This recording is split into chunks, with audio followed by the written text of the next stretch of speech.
അടൂരിൽ +2 വിദ്യാർത്ഥിനിയെ 9 പേർ പീഡിപ്പിച്ച കേസിൽ മുസ്ലിം മന്ത്രവാദി അറസ്റ്റിൽ. പെൺകുട്ടി 7ാം ക്ലാസ്സിൽ പഠിക്കുമ്പോൾ പീഡിപ്പിച്ച കേസിലാണ് അറസ്റ്റ്.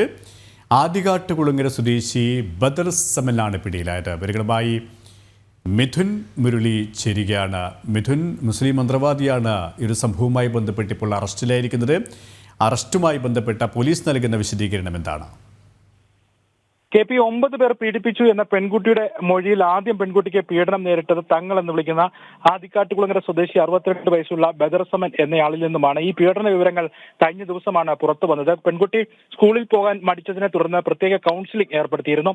CWC മുഖേന ഏർപ്പെടുത്തിയ ഈ കൗൺസിലിംഗിലാണ് 2019 മുതൽ നടന്ന പീഡന വിവരങ്ങൾ പെൺകുട്ടി പുറത്തു പറയുന്നത്. 2019 പെൺകുട്ടി 7ാം ക്ലാസ്സിൽ പഠിക്കുമ്പോഴാണ് ഈ മന്ത്രവാദിയുടെ ഭാഗത്തു നിന്നുള്ള ലൈംഗികമായിട്ടുള്ള ഉപദ്രവം പെൺകുട്ടിക്ക് നേരിടേണ്ടി വന്നത്. മന്ത്രവാദ പ്രവർത്തനങ്ങളിൽ ഏർപ്പെട്ടിരിക്കുന്ന ഇയാളുടെ അടുത്തേക്ക് പഠനത്തിൽ ശ്രദ്ധയില്ല എന്ന് പറഞ്ഞാണ് പെൺകുട്ടിയെ മാതാപിതാക്കളാണ് എത്തിക്കുന്നത്. തുടർന്ന് മാതാപിതാക്കളെ മുറിക്ക് പുറത്തു നിർത്തിയായിരുന്നു ഈ പീഡനം നടക്കുന്നത്. ഇത് ഉൾപ്പെടെ ഈ 2019 ആദ്യമായിട്ട് ഈ ബദർ സമൻ എന്ന് പറയുന്ന 62 വയസ്സുള്ള ആളിൽ നിന്ന് ആദ്യം പീഡനം ഉണ്ടാകുന്നു. അത് കഴിഞ്ഞിട്ട് തുടർച്ചയായിട്ട് മറ്റുള്ള ആളുകളിൽ നിന്നും പീഡനം ഉണ്ടാകുന്നു. അങ്ങനെ 9 പേർ പീഡിപ്പിച്ചു എന്നുള്ള പരാതി കഴിഞ്ഞ ദിവസം പെൺകുട്ടി കൗൺസിലിംഗിൽ പുറത്തു പറയുന്നു.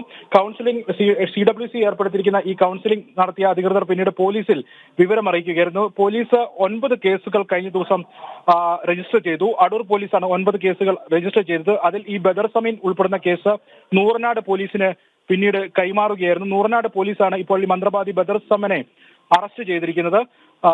നൂറനാട് പോലീസ് സ്റ്റേഷനിലാണ് ഈ കേസ് ഉള്ളത്.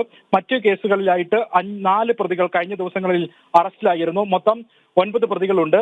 5 പ്രതികൾ ഇപ്പോൾ അറസ്റ്റിലായിരിക്കുന്നു. ഇനിയുള്ള 4 പ്രതികളെ കണ്ടെത്തുന്നതിന് വേണ്ടി പോലീസ് അന്വേഷണം ഊർജിതമാക്കിയിട്ടുണ്ട്. KP മിഥുൻ മുരളിയാണ് വിവരങ്ങൾ നൽകിയത്.